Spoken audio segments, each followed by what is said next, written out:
ભાજપના સુરેન્દ્રનગર જિલ્લા પ્રમુખ હિતેન્દ્રસિંહ ચૌહાણના જન્મદિવસના અવસરે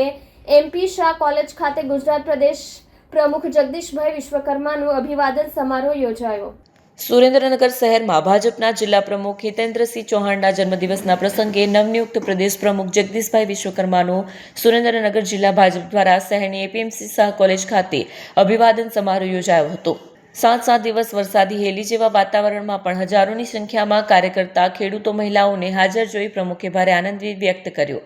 સુરેન્દ્રનગર જિલ્લાના ખેડૂતો પર આવેલી વરસાદી કુદરતી આફતને તો કોઈ રોકી શકવાનું નથી, પરંતુ સરકાર ખેડૂતની પડખે છે અને હંમેશા રહેવાની જ છે, જેથી ખેડૂતોએ ગભરાવાની જરૂર નથી। બીજી તરફ દિલ્હી પણ નહીં સાચવી શક્યા, પંજાબમાં પૂર આવ્યું ત્યાં ખેડૂતોની વારે નથી આવ્યા અને ગુજરાતમાં સભા કરવી હોય તો આજુબાજુ વિસ્તારમાંથી લોકોને બોલાવવા પડે છે, તેવા દિલ્હીવાળાને ગુજરાતની પ્રજા પગ મૂકવા દેવાની નથી તેવો પણ હુંકાર કર્યો। દીકરીને સુરેન્દ્રનગર કાર્યક્રમના સ્ટેજ પર બોલાવી સન્માનિત કરી। આ પ્રસંગે જિલ્લા ભાજપ પ્રમુખ હિતેન્દ્રસિંહ ચૌહાણ, મંત્રી કુંવરજીભાઈ બાવળિયા, મંત્રી દર્શનાબેન વાઘેલા, નાયબ દંડક જગદીશ મકવાણા, સાંસદ ચંદુભાઈ શિહોરા, પૂર્વ મંત્રી આઈ.કે. જાડેજા, વડવાડા ધામના કોઠારી મુકુંદરામ બાપુ સહિત અનેક સંતો સહિત હજારોની સંખ્યામાં કાર્યકર્તાઓ હાજર રહ્યા હતા।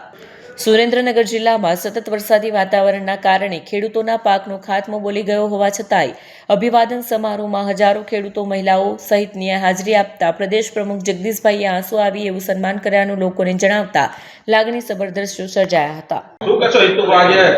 વિશ્વકર્માજી આવ્યા હતા અને જે સભા યોજાઈ અને જે રેલી યોજાઈ, શું કાર્યક્રમ હતા અને શું વિગત? આજ રોજ નવયુક્ત પ્રદેશ પ્રમુખ શ્રી જગદીશભાઈ વિશ્વકર્મા સાહેબનો પેલા 4 ઝોનમાં અભિવાદન સમારંભ થયો હતો। એવી રીતે જ માવઠા પહેલા 4 તારીખે સુરેન્દ્રનગર અભિવાદન સમારંભ નક્કી કરેલ હતો, પણ જગતના કુદરતના હિસાબે માવઠું પડેલ એટલે ખેડૂતોને 7 દિવસ આપણે માવઠાની અસર થઈ તો ખેડૂતમાં નુકસાન થયું। તો એવું કીધું કે ભાઈ મારો અભિવાદન સમારોહ પ્રમુખ સાહેબ કે ન ચાલે, પણ મારો આગ્રહ હતો કે સાહેબ દરેક ખેડૂતો આવશે તો તમને મળશે તો એને પણ રાહત થશે અને સરકાર કાયમી માટે કેન્દ્રની નરેન્દ્રભાઈ મોદી સાહેબની અને ભૂપેન્દ્રભાઈ પટેલ સાહેબની સરકાર જે ખેડૂતો માટે હિતલક્ષી કામો કરી રહ્યા છે તો તમે આવશો તો એમનો ઉત્સાહ વધશે અને એમનો વિશ્વાસ તો ભારતીય જનતા પાર્ટીની સરકાર પર છે જ કે જે માવઠામાં કુદરતમાં જે નુકસાની ગઈ છે એ ક્યાંય ને ક્યાંય સરકાર એમની સાથે ઊભી રહી છે। તો પ્રમુખ સાહેબે ખૂબ જ સાદગીપૂર્વક મેં જેમ કીધું કે જ્યારથી પ્રદેશ અધ્યક્ષ બન્યા તો કોઈ ફૂલગુજ નહીં, કોઈ મોમેન્ટ નહીં, પણ જરૂરિયાતમંદ માટે નોટબુકો મને આપો। તો જે આપણા જિલ્લામાં આજે તમે વિચારો 51,000થી પણ વધારે નોટબુકો કાર્યકર્તાઓએ પ્રદેશ અધ્યક્ષશ્રીને ભેટ આપી અને એ ભેટ જે જરૂરિયાતમંદ બાળકો છે એને ત્યાં સુધી પહોંચાડવામાં કાર્યકર્તા થકી પહોંચાડવામાં આવશે। આ થકી એ અધવચ્ચે લીંબડીથી આવતા હતા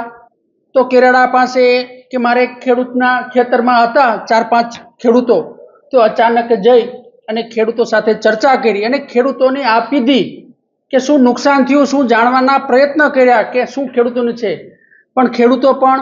જે નરેન્દ્રભાઈ મોદી સાહેબ અને ભૂપેન્દ્રભાઈ પટેલ સાહેબની સરકારે જે એમને મદદ કરી રહી છે અને માવઠાની જે અસર થઈ હતી એના દ્વારા વાકેફ કરી અને પ્રદેશ પ્રમુખે કીધું કે અમારી સરકાર ભારતીય જનતા પાર્ટીની સરકાર હર હંમેશ માટે ખેડૂતો સાથે છે એવા વિશ્વાસ સાથે અને જે ભારતીય જનતા પાર્ટીના કાર્યકર્તાઓ થકી ખેડૂતો, મહિલાઓ, માતાઓ, બહેનોએ આજે 25,000થી પણ વધારે જે ઉત્સાહપૂર્વક અભિવાદન સમારંભ નહીં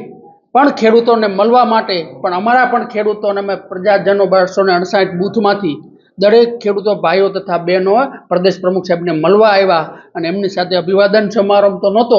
રાખ્યો પ્રમુખ સાહેબે, પણ એમને મળીને એમને પણ વિશ્વાસ આવ્યો, એમને પણ આનંદ થયો કે ના અમારી સાથે સરકાર પડખે છે એ વિશ્વાસ સાથે આજે આ કાર્યક્રમ ખૂબ સફળતાપૂર્વક પૂર્ણ થયો।